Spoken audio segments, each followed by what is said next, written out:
about the poem, Costa?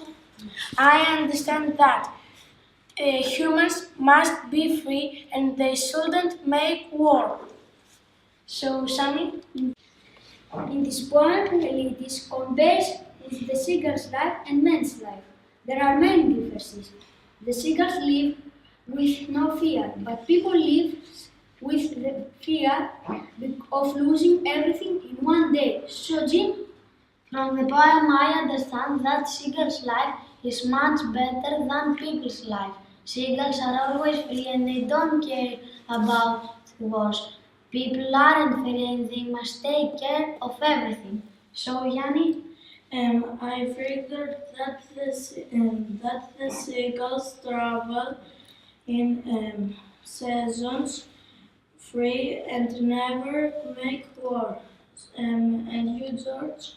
The seagull lives his life in peace and very simple without hate and terror, but the man makes his life difficult with hate and wars. So, Costa?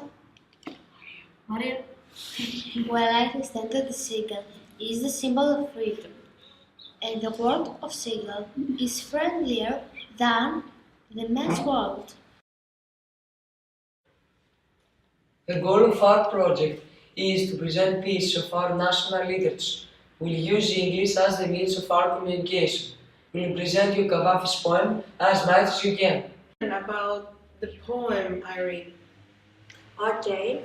Kavafi suggests that we should avoid the constant contact with people who don't offer us anything to develop ourselves. Also, he should try to be special and not to lose their individuality. Now, what's your opinion, Elena? Well, Kavafis wants to warn us that the constant contact with many different people affect our personality in a negative way, and it may change our personality. What about you, Tassos? Kavafis tried to tell us to make our life better. And if we can't do it, we can try as much as we can. And to stand out from the crowd and to keep our personality. And you, Adonis? Well, in the poem, Kavafi says that people find obstacles in their life and the goals they want to succeed. And because of their impatience, they do not achieve their aims, so they stay weak without changing their life as they want. The writer in the poem, knowing that no one has the ability of changing their life, gives a solution to the people. He says that since they can't shape their life the way they want, they can try not to degrade it. Furthermore, he points out that people should not be in the mass, because in that way they do not stand out or be original, so their life loses its value. In this text, the writer consigns his experiences of his stay in Mount Athos. At first, he describes the images of the monastery, the sea and the slopes, the sounds and the movements around him. Then he goes on to portray the images rendered by the inner landscape. The peace and the silence he outlines to the readers are really a blessing for them. The serenity is emphasized in the comparison with the monasteries of the white Benedictines, where the monk's detachment from the outside world is clearly shown. Continuing his description, Uranus narrates his welcoming by the monks and the views he had looking at the monasteries of the Mount Athos, with Vatopedi being the high point. After reading the whole text, the main feelings we get are calmness and peacefulness. No movements and sounds are present.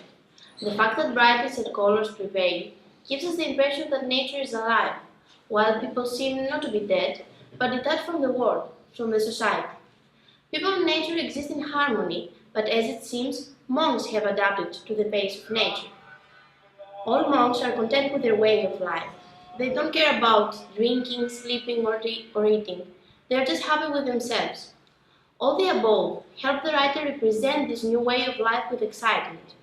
Finally, the feeling of eternal exists in the whole text, especially in the 5th paragraph. Even if everything seems to change, everything remains the same. We get the feeling that everything has taken place in a second, that every paragraph happens in a nanosecond. The writer is really descriptive and tries to convey his own feelings by using a lot of adjectives, nouns, and phrases such as enchanted silence, light and peace, no melancholy in the subtraction of everything. Also, he uses words in order to express the feeling that nature is alive, time is endless, and that the beauty and calmness of the world are dominant at Mount Athos.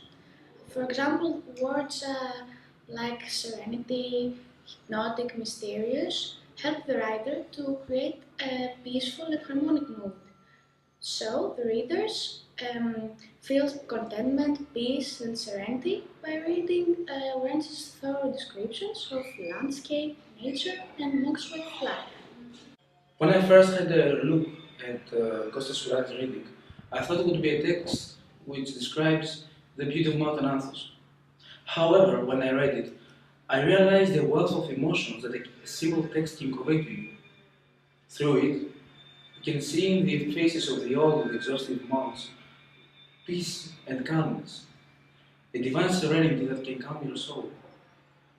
Also, the Byzantine church and the red walls can take you back centuries ago to another era that was purer,